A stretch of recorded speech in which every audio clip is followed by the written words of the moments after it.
All right, just going to go through the controls of the fireplace real quick. So while the remote is in the off mode, if we press the very bottom button here, you'll get an IPI, and then you can toggle it and get CPI. CPI means constant pilot ignition, and IPI is intermittent pilot ignition. With a constant pilot ignition, you'll get the flame to burn and stay burning. And what that will do is give you a much quicker ignition, and it'll keep the glass warm so that you don't get the fog built up on the glass when you first fire it up. However, it does produce heat, so usually in the summer months we turn it off. And you don't really have to turn it off because this system has a 7-day timer and will shut itself off after 7 days. So that's how you go in between, how you go into control the pilot is when the remote's in the off mode. Now turning on your fireplace is the top button. It's going to activate everything in the fireplace.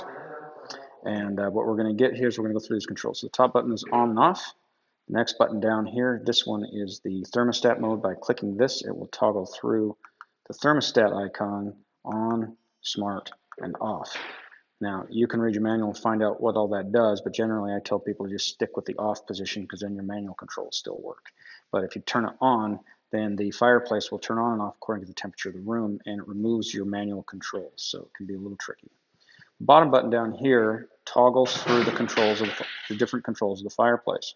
And you can see the little lights lit up on the bottom. That's what we're going to toggle through. I'm going to push the bottom button, moves us over to the fan. Now we can control the speed of the fan. Switch it over again. This is the accent lighting in the back. There is a halogen accent light in the back that creates a glow light from the back side. This one is the dual burner system. With this one, we can turn on or off the rear burner and leave just the front burner on for a little bit of fire, but don't want all the heat. Turn it back on to get the big pretty flame. Next one up, this is your LED light. It controls your LEDs. There we go. That give you your glowing embers at the front. Turn that back on. Now the next one we go up to takes all the way back over to flame, and where we can use the up and down arrows to control our flame.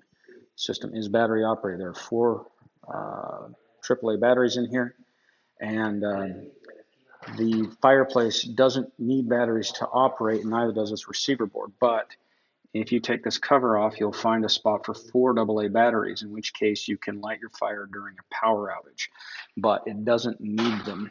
However, you lose your remote control, you can use this switch to turn it on or off, but when using the remote control, you want to have it right in the middle for remote.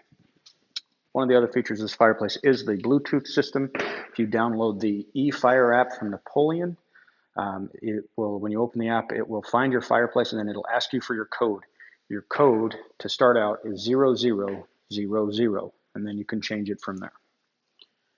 That's it.